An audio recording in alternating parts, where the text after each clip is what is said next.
So we can move on then. We can use that as a transition to move on to the AFC North. And I think maybe it'd be best to start off the AFC North with what many believe to be one of the best teams and possibly the uh, the heir to the throne, or possibly the Dragon Slayer that would knock off this Chiefs and Mahomes dragon, if you will, and that would be Sir Knight Lamar Jackson and Derrick Henry, the King, and this Baltimore Ravens juggernaut all-star team of a squad. It's really hard to find a weakness here. And when I imagine looking in the backfield, seeing Lamar Jackson and Derrick Henry in the all-black Baltimore Ravens uniforms, and I know that mesh point is coming, and one of them's going to keep the ball. I don't want to be the guy deciding whether I'm going to have to chase down Lamar Jackson or go up and try to tackle Derrick Henry. So I think that just that, before you even get into their other weapons, the defense is incredible, but that run game between Lamar Jackson and Derrick Henry is going to have the opportunity to be one of the most dynamic run games that we've ever seen. And I don't know if, I don't know if Derrick Henry is going to have a chance to lead the NFL in rushing this year, just based on the opportunities he's going to have behind that offensive line. I think what they bring to the table with Derrick Henry is kind of a almost like slash and gash offense. A guy who is going to eat up the middle, is going to be able to eat, on the outside if he gets enough momentum running downhill. Obviously, the threat of Lamar Jackson with his feet and now with his arm, coming off the MVP season. And he's shown us in the past that he's able to make it work with, not the, a jump off the page weapons, that, he's been working with in his career. I mean, Zay Flowers led the team, 885 yards, 2 touchdowns, and he was a rookie. Mark Andrews, they lost him in week 10. He's going to come back. We'll see what the production is from there. And you still have Isaiah Likely, who came into form.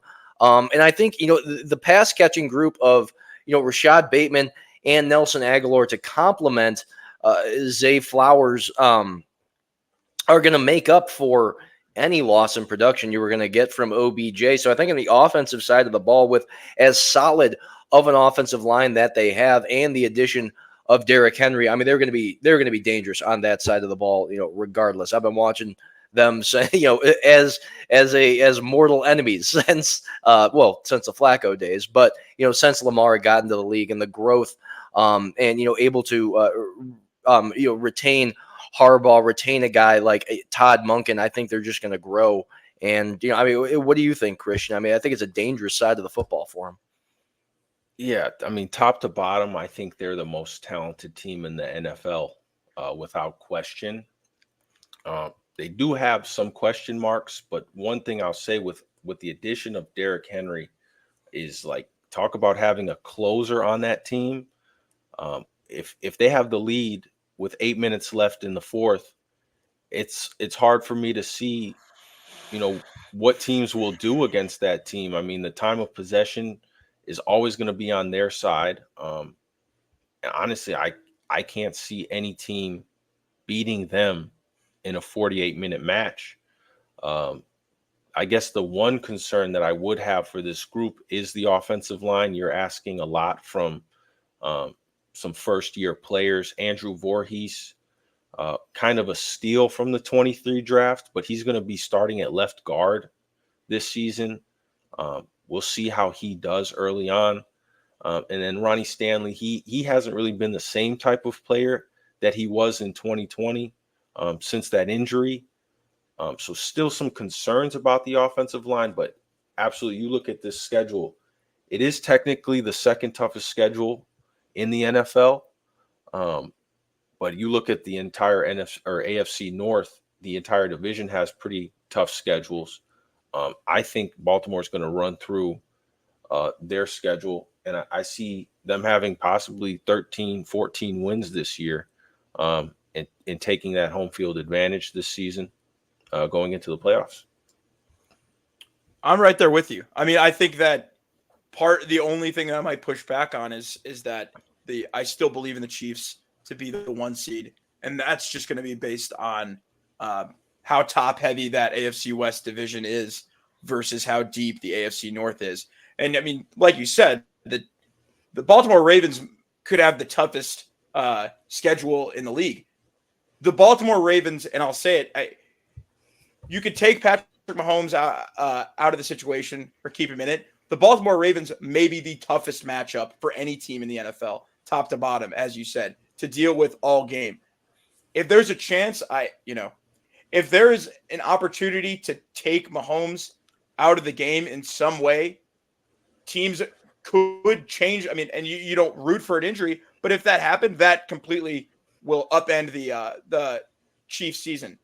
I don't know that an injury to Lamar Jackson would upend the Ravens season, just based on how deep this team is and how the defense is absolutely humming after last season. Nobody wants to face them. Adding Derrick Henry with the pieces that they still have. I'm a big believer in Rashad Bateman, and Zay Flowers had a great rookie season. This team is complete from top to bottom, and I think that the only threat to them is going to be if they're cannibalized within their own division. With those are going to be some of the toughest 6 regular season games for any team this season, just based on they're going to be getting the best shot from every team they play in the deepest division in the AFC and possibly the NFL. So we'll see. I like I said, the one thing that I think would keep the Ravens from achieving home field advantage, because I do believe that they're going to win the division, is going to be that I think that the Chiefs are going to dominate the AFC West and comfortably get home field advantage. So that's my one thing with the if you can call it a drawback. And I just want to shout out Nate Wiggins. It looks like an absolute steel stud out of Clemson, the corner, and then Roger Rosengarten out of Washington. I think he came out a year early, but he's going to get that starting right tackle job.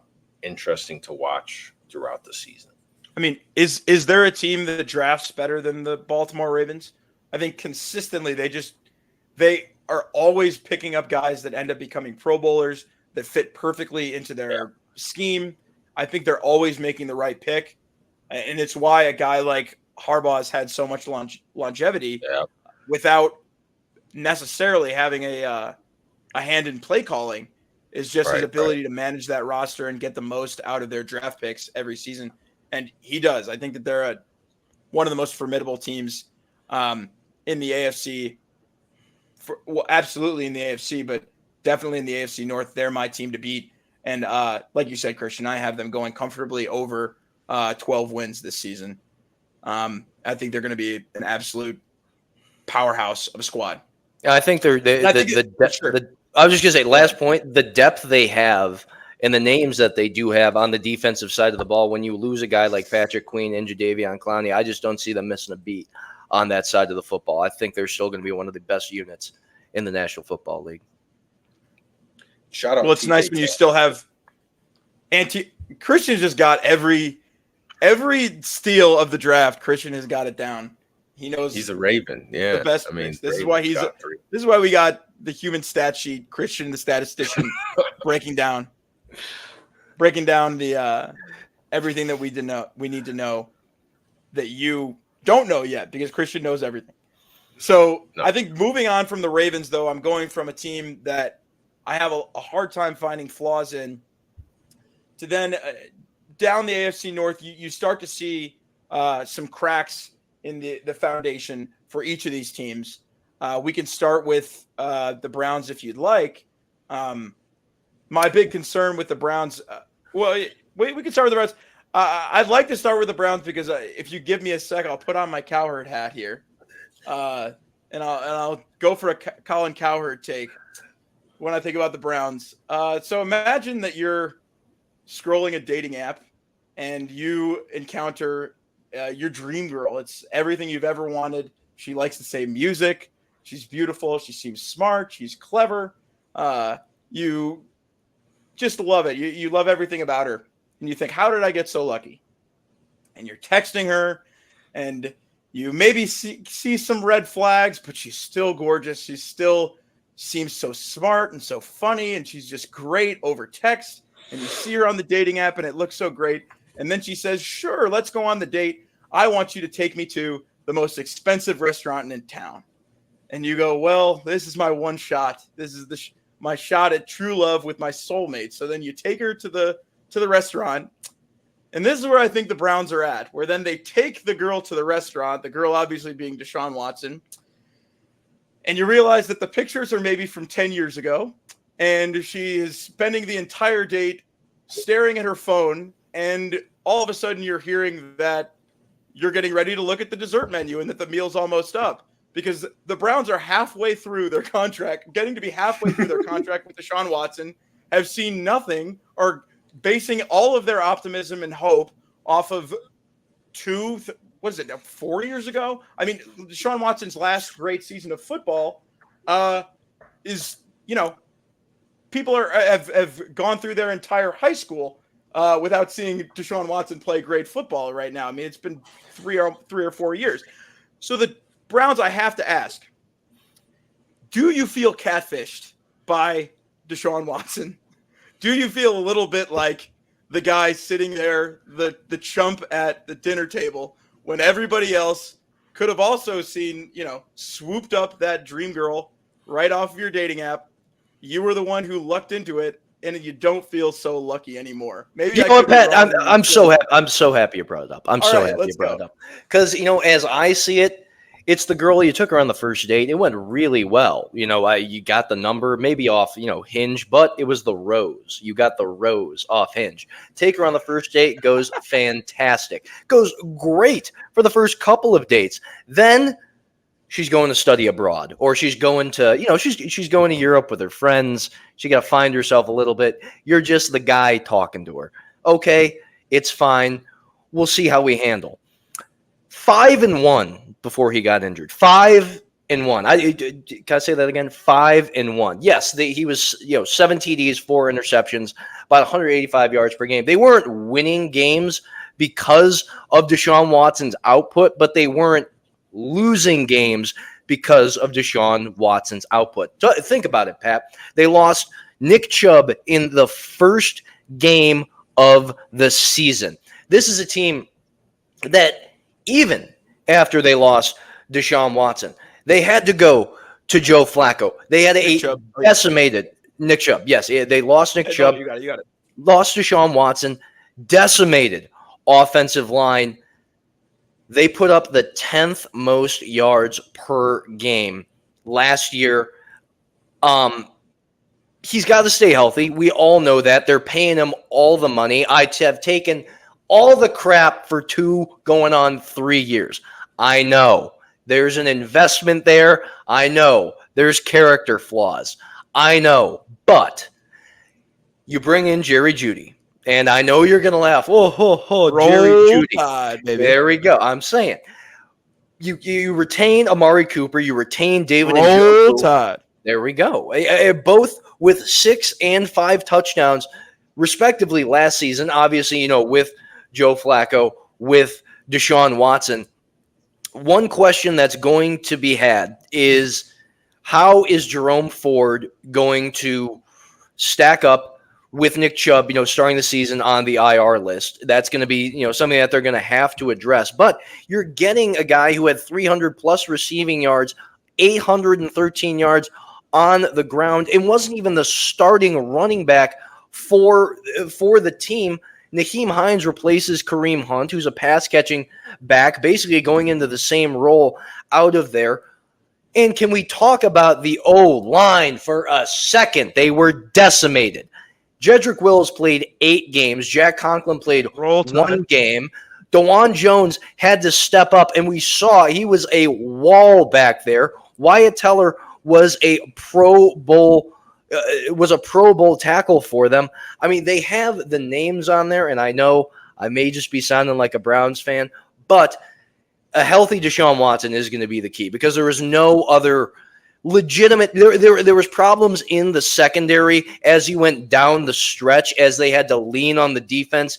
even more. But there was a stretch there where they were a fantastic defense, a historic defense last year, playing with Jacoby Brissett and then Joe Flacco taking over the reins at the end. They made the run into the playoffs, obviously ran out of steam. But Pat, before you even go anywhere, I just got some names for you for the secondary. If I can just have a second. Greg Newsome, Martin Emerson, Denzel Ward, Grant Delpit, Juan Thornhill. Juan Thornhill only played 11 games. Greg Newsome, 13 deflections, 2 interceptions. Martin Emerson, 4 interceptions. Denzel Ward, no touchdowns given up. The defense wasn't the problem. The problem was we lost our $400 million quarterback halfway through the season because his shoulder basically was pummeled into the ground.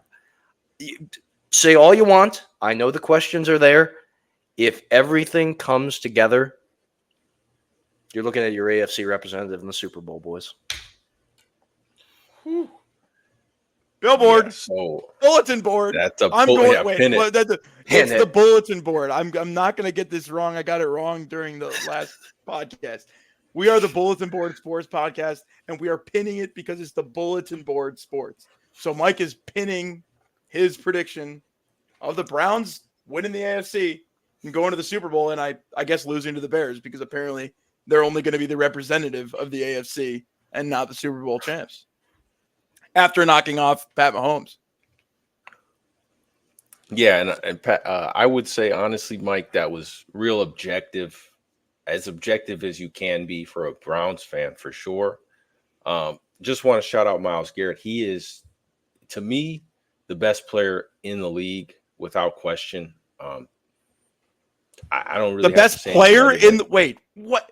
You don't have to say anything other than he is the best player in the league, and you don't have to say anything other than that. Yeah, when we I just think he makes. watched, you don't think that Patrick Mahomes is the best player in football? Nope. Patrick Mahomes is the quarterback. Oh, neither of you think that Pat Mahomes is the best player in he's football? the most valuable quarterback. I think Myles Garrett is the most talented football player in the league. Okay, let me go on the record as saying that Patrick Mahomes will probably go down as, without question, the greatest football player ever. So we'll see. Maybe I'm in disagreement. Quarterback. Based on the. Oh my but God! I just want to give Myles Garrett his flowers, dude. Fair enough. Just give him his flowers. All right. He doesn't get it. He doesn't get enough flowers. I'll say that Myles Garrett is probably the best edge in the NFL, but TJ Watt will have something to say about that. I think that it's not Micah Parsons will have something to say about that. Mike, go get your boy. Mike, go get your boy. I don't think, well, hold on. I don't think that Mike, you can just say Myles Garrett is the best player in football without question when you have guys like TJ Watt and Micah Parsons who, have shown comparable shown a comparable season last year. They were playing well. You get Christian, you give a man enough rope, he'll hang himself. Pat, up front, when you look at it, 6 most sacks in the league last year, 9th in quarterback hits. You're coming back with a healthy Zadarius Smith. You got Okoronkwo coming back. You know who is the big man who took over Sean Rogers' spot from back in 2007? We got Dalvin Tomlinson, a guy who had 12 QB hits last year. Exactly. I'm saying Michael Hall Jr., 3rd team All Big Ten, second rounder today. On Ohio State. Well, innocent until proven guilty in this country. God damn it! But what they're going to be bringing back, and we didn't even mention Shelby Harris. What they're going to be bringing back on the defensive side of the ball, and it's the success that they will have. I'm not saying could have. I'm saying will have, because of the names that they've retained, is going to be able to sustain them for a guy like Nick Chubb to come back 100% healthy, because he's going to start off the year on the IR. He probably won't come in until week 5, and that's why you got a guy like Pierre Strong. That's why you had a guy like Jerome Ford who showed out last year and was able to show up big time as a pass catcher and able to run behind a decimated offensive line that's going to come back healthy. If Deshaun Watson has the time to find the weapons that he has, we're talking Jerry Jeudy, we're talking David Njoku, who is a top 5 tight end in the league. And we're talking Amari Cooper as well. It's going to be health, as with every team, is going to determine everything for this team. But you had Jedrick Wills for one game. And guess, Pat, who stepped up when Jedrick Wills got hurt? Who stepped up and became a household name in the NFL? A mountain of a man. DeJuan Jones. No one got past him. Jack Conklin played one game. He stepped up for Jack Conklin and became one of the best in the league. Deshaun Watson won't get touched. He only got hurt because he scrambled outside and got pummeled into the ground. All right. If they protect the quarterback and stay good. All right. So I just want to for the record, a minute and a half ago, Christian was lauding you for your objectivity and light of being a Browns fan. We're having to subdue the defendant now in court. No, yeah. I mean, the defense is great. I don't really want to spend too much time on the defense. I do think they'll be the same talented group that they're always going to be. It's going to be Watson's consistency. It's going to be Deshaun Watson playing consistent football, which we haven't seen. My biggest concern is Deshaun Watson's shoulder. He doesn't look healthy in camp right now. And honestly, I mean, if you watch any clips from him in camp, I don't know how anyone can come away from watching him, seeing his arm strength and not thinking he has some sort of issue with his shoulder still. I want to shout out Nick Chubb. The fact that it's even possible for him to return by week whatever 4 or 5 is absurd. I thought we were never going to see him again. I do like this team. I think everything's going to be dependent on week 1 with Dallas. I think if they can beat Dallas, follow those next couple weeks up with some key wins, if they can make it out 3-1 in those first 4 games and beat Dallas, I'll take the over. I believe is it 9.5? Is that the number? 8.5. I had them at 9.5. Yeah. Right. So I think it's dependent on whether or not they beat Dallas, whether they get to that 9-win season. But I do think it's going to be a really tough time in their division. This is the toughest division in the league, in my opinion. And I think the health of Deshaun Watson, the health of Jedrick Wills, and the health of this offensive line in general, I think it's going to dictate how well they do this year. Right. And shout out Jerome Ford also. He'll just get a roll because he transferred out of Alabama to Cincinnati by the end of his college career. So he's just going to get a roll, not a full tide. Like Jedrick, Amari, and Jerry, my guys, and Dalvin Tomlinson, I should say. Plenty of Alabama players on that team. And we can go to another team that has plenty of Alabama players on it as well. We can roll tide on over to Najee Harris, Minkah Fitzpatrick, and the Pittsburgh Steelers, who are a very interesting team in the sense that they have an excellent defense, an excellent coach, and they have 2 quarterbacks, except I think they have no quarterbacks when you have 2 quarterbacks. And especially in this division, when you're going to be playing some top defenses in Cleveland and Baltimore, Cincinnati is going to field a respectable defense as well. I think that whether it's Russell Wilson, whether it's Justin Fields, I think the Steelers are going to be picking their poison. I don't think that either of those quarterbacks are going to be able to lead you to certainly on an AFC North division title. I don't think that they're going to lead you to the playoffs even. I just think that you've seen what Russell Wilson has been since leaving Seattle.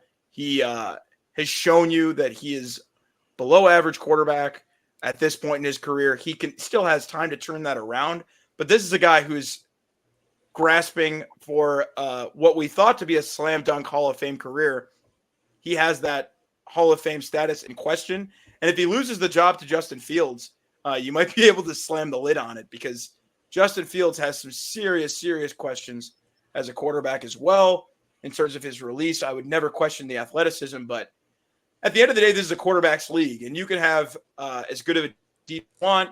You can get George Pickens and Brandon Ayuk and, surround him with weapons, which I don't think they've done yet. I mean, they haven't even acquired Ayuk yet.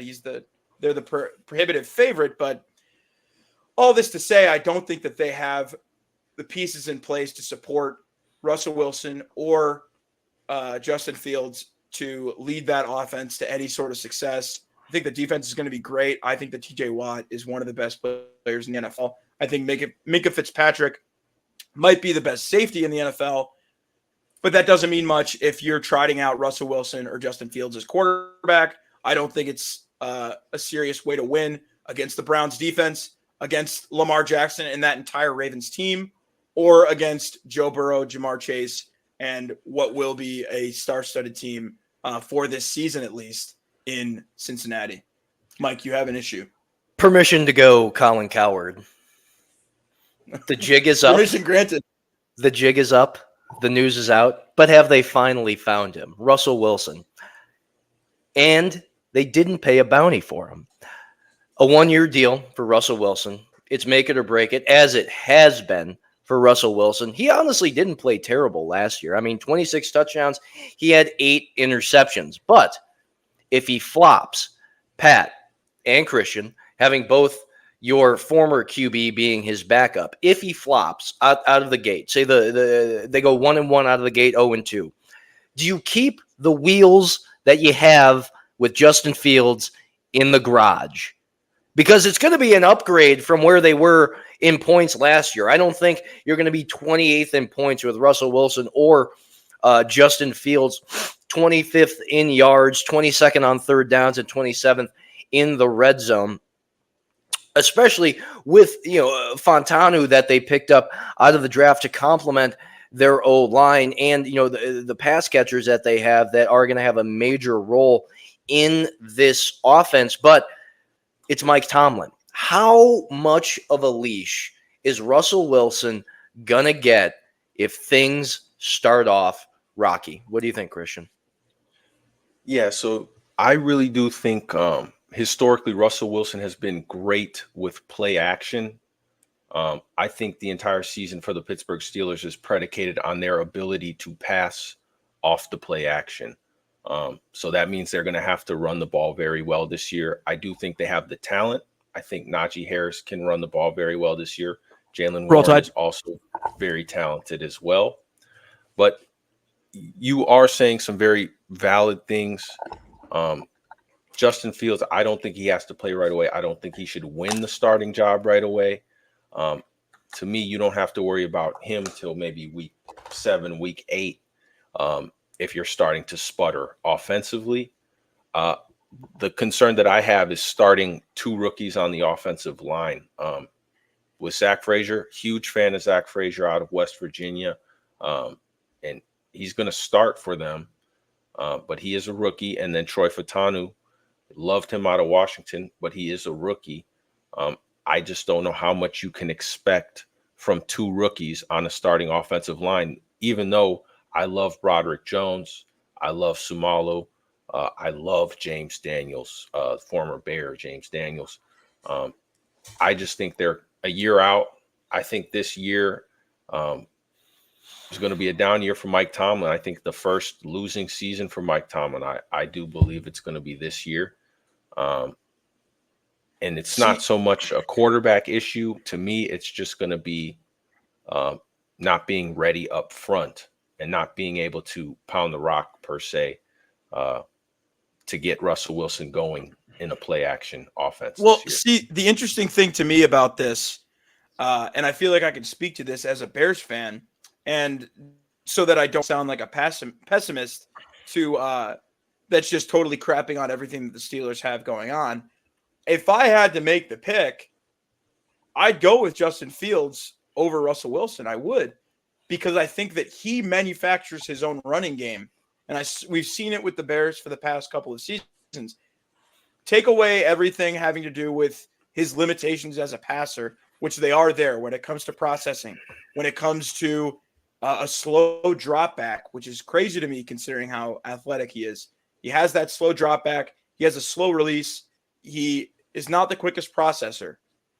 But independent of all that, he is maybe up there with Lamar Jackson as the best pure running quarterback in the NFL.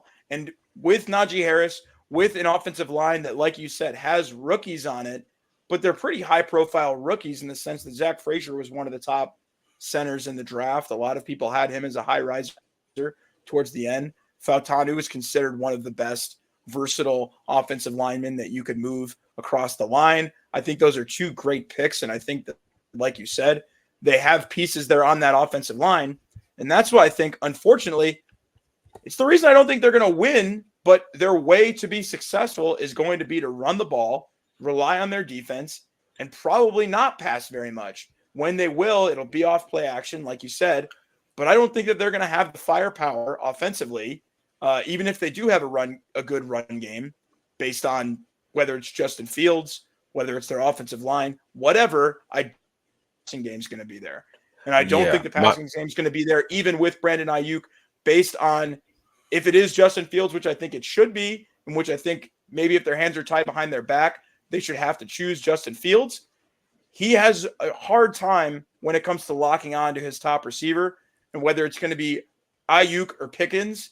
I love how we're talking like Ayuk's already on the Steelers, but I think we have to consider him in this analysis when you have this pending situation going on. Yeah. I think he's going to have a hard time, locking into one or two receivers. He's not the ball distributor like a Kirk Cousins that you would need on this team when you have Pickens and George Pickens and possibly Brandon Ayuk, Pat Freiermuth. There are a couple weapons there. Justin Fields not the guy to move the ball around. Here's where I think all of their shortfalls, that we mentioned, especially out of the backfield, Najee Harris, Jaylen Warren, what's going to happen there? How's the split going to be? Is Najee Harris still the same guy? All of their shortfalls that we've mentioned on offense, I think are aided by how good I think their defense is and the work that they did to make sure that is a unit that is going to carry this football team. Enter Patrick Queen from the Baltimore Ravens, who they paid the king's ransom for, had 133 tackles, comes in. This was already a team that was sixth in points allowed, fifth in turnovers, fifth in the red zone last year. The yards per game were a little bit sketchy, but Patrick Queen's joining guys like Landon Roberts. Cole Holcomb even had 54 tackles last year. And think about it, they got 11 games out of Cam Hayward last year. He's getting up there in age, but he's a difference maker and a leader of that defense. They still finish with 11 sacks last year. That's because TJ Watt had 13 of them and I believe got hurt last year. And I think that is going to be that's going to be a unit that makes them competitive in this division. That is a dog-eat-dog division, if even given the shortfalls and question marks. And we know Russell Wilson's going to be on a short leash. He was signed to a one-year contract. They're saying put up or shut up because we have Justin Fields that can be you, but more explosive and still has the movement outside of the pocket, similar arm. I think a lot of the pressure is going to be on the defense and the moves that they made to step up to cover any shortfalls of this Steelers offense. And that's what's going to make them competitive in a Mike Tomlin system where we know doesn't matter. He should have said they're going to play him on a landfill because, Mike Tomlin's a guy who it doesn't matter. They're going to be ready to play every single game. Yeah, Mike. Well, I'll absolutely support that defensive take. I can talk about the Pittsburgh defense till I'm blue in the face. I love how great their defense is. You mentioned Patrick Queen.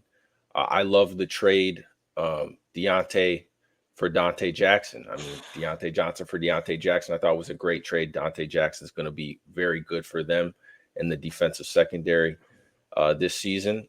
And I told you guys last episode, I do love Peyton Wilson a lot. I think he's top 2 linebacker in this draft. But the pushback against Justin Fields right now in regards to this Mike Tomlin-led team is I just don't think Mike Tomlin will allow Justin Fields to see the field if he continues to turn the ball over the way he does. He had 2 fumbles in the first preseason game. Until you know for a fact that he's going to take care of the football, I don't think you can put him out there. And that's my only concern with Justin Fields, because I agree with you, Mike. This is going to be a team that wins with their defense, and they don't have the margin of error to put Justin Fields out there. Certainly not yet. And I think that's why he's not going to get the starting job. I don't think he'll get the starting job until maybe week 8, maybe week 9, maybe not at all. But I just can't put him out there if he's not going to take care of the football. Sure. That was my main concern with him on the Bears too. Towards the end was some of those late game mistakes. He struggled mightily in the fourth quarter. But who doesn't struggle mightily in the fourth quarter and who is known for being especially cool, calm, and collected is the leader of the Cincinnati Bengals, Joe Burrow, who I don't know. I mean, I don't understand what happens in the NFL where a guy will get injured, have it dramatically affect his play and affect his ability to stay on the field, and then a year passes by and we're all supposed to pretend like it didn't happen. I still have major concerns about Joe Burrow's health. I'm not trying to knock his game, but this is not a guy who's a particularly mobile quarterback. I think that the whole story of his Bengals career has been the Bengals offensive line failure to protect him and his winning despite that offensive line. And the fact that he's, had to deal with that his entire career, benefits from having the weapons around him that he does. But I think in this division, we've already talked about how great the Ravens defense is, how great the Browns defense is. This is not going to be an offense that is overwhelming its divisional opponents in the way that we've seen in the past.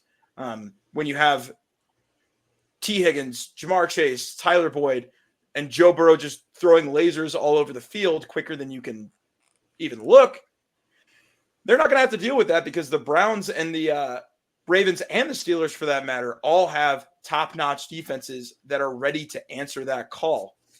So that's what I think is going to actually be what holds up the Bengals from making that run. I think is going to be both Joe Burrow's health and the strength of the opposing defenses within that division and just how deep that division is going to be.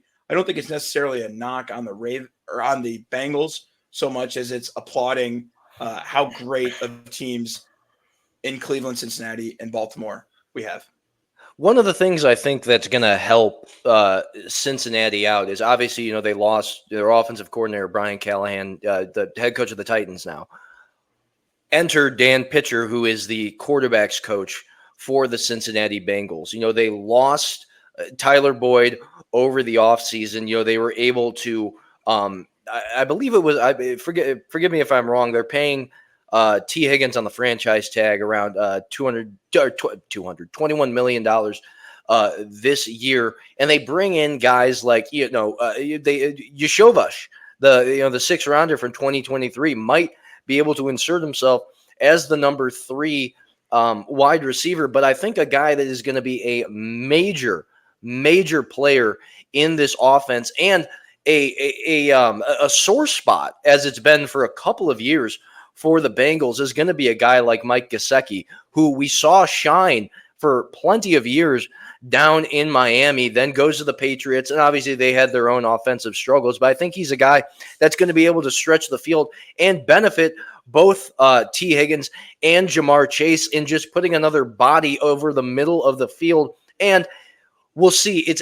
As we know, it's all going to come down to Joe Burrow's health and how that wrist is going to be. But I mean, he should factor in as the number 3 wide receiver.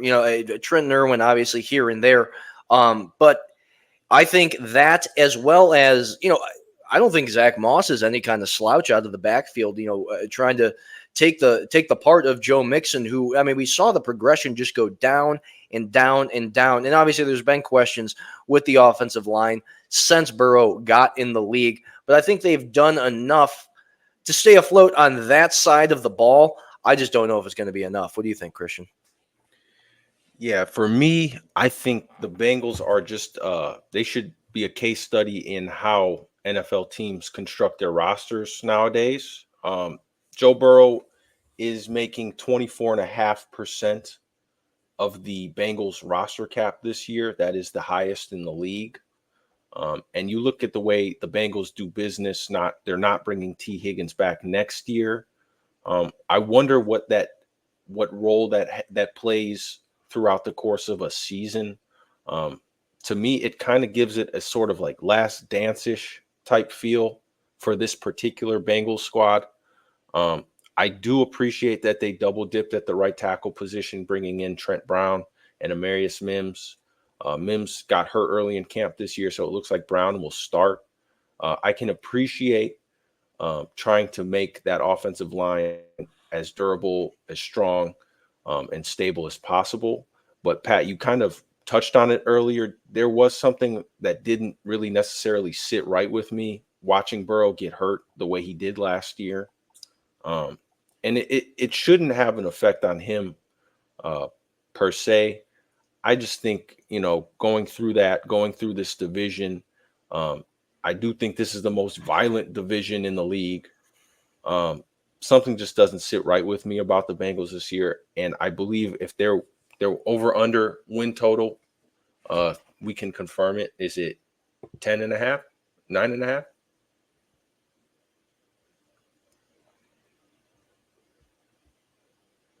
But Waiting either for way, our resident win total expert, Mike. The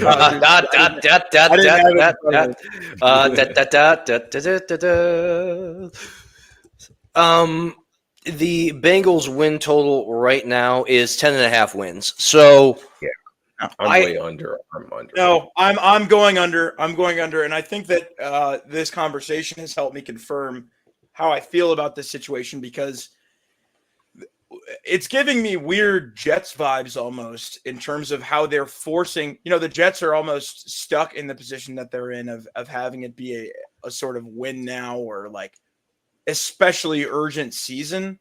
And I think that just based on Mike Brown as an owner, he's forcing this on the Bengals into it becoming a win now season, just based on his refusal to take care of his successful players. And you've got two of your leaders from your former AFC champion teams that have just gone so deep in the playoffs. You should be paying Trey Hendrickson. You should be paying T. Higgins. You shouldn't be worrying about putting this off, letting it affect your season, just based on it. It's going to affect your season. If you've got a guy who feels like he should be getting paid, feels like the organization isn't taking care of him, and that organization is also ostensibly trying to win a Super Bowl, yeah, of course that's going to affect how that guy plays, or the amount of effort that guy's going to give. Because if I'm T. Higgins, I sure as hell am not going to risk myself getting injured playing on the franchise tag, laying it all out on the line. You'd want your player to do that, but you have to pay him in order to get that level of commitment and get that level of, I don't know what you want to call it, the absence of self-preservation.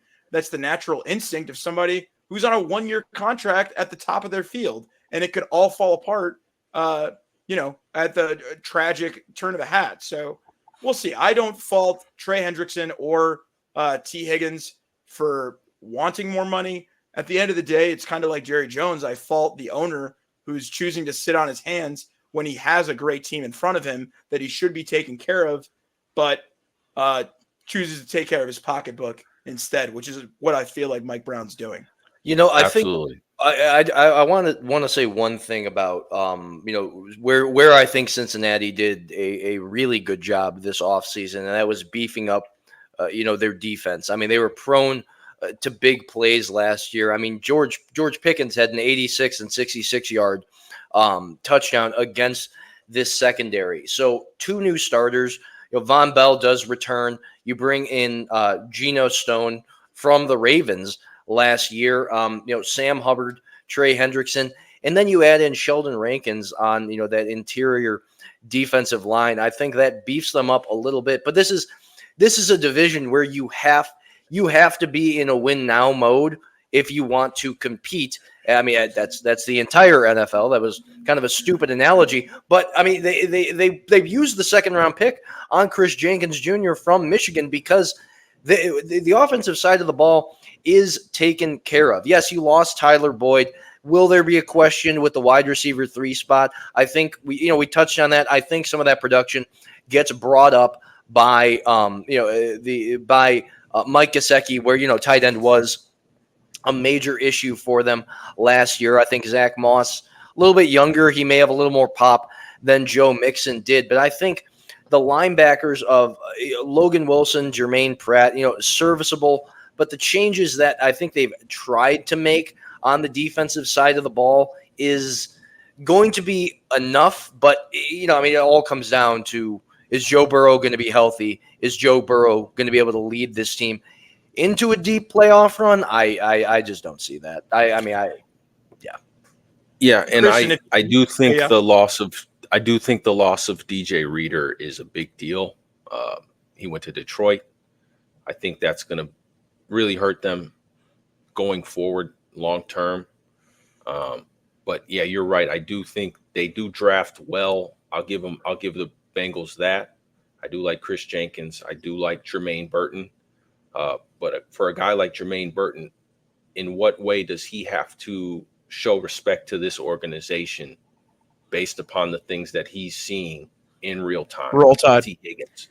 And that was the biggest concern with Jermaine Burton coming out, is he was an off the field issue guy. So I was going to say, I don't know that I would expect Jermaine Burton to show much respect to anybody based on his Alabama tenure, but we can. I think an appropriate way to wrap up the AFC North, and I think it's an interesting point that Mike made when you're talking about the moves that the Bengals made, and you said that you think that they've done enough, but you can't afford to have a "I've done enough," but in the AFC North when you have a team that could be perfect in Baltimore, a team that is constructed to be, to have almost no weaknesses, to be an impenetrable fortress as the Baltimore Ravens look to be. You can't afford to be neglecting paying your top players or rubbing your players the wrong way for no good reason. In this situation, you can't afford to be putting patchwork over what should be pieces that you're adding to set yourself apart in this division. And I think that it can sum up well why I think that the Steelers and the Bengals, and to a lesser extent the Browns, are going to struggle against the Ravens, is that you can't afford to take half measures when you're when you're in the same division as the top team. It feels like when the Patriots were at the top of the AFC East, and you had those teams trying their best, doing everything they could to try and knock off the Patriots. That's what you have to be doing if you're the AFC North. You have to be throwing caution to the wind, doing everything you can to build your roster to beat that team, and it's just not what the Bengals have done. I think that this division, Christian, you put it very well, when there's just no margin of error. And that's why I think that I have apprehensions about the Bengals, just because there feels like too much pressure when there doesn't need to be. And there should be, they should be looking to win the championship as opposed to, looking to keep their best players. That shouldn't be the issue. But yeah, I think that the AFC North, obviously we spent a ton of time talking about it. It's going to be one of the best divisions. So I'm glad that we got deep into it.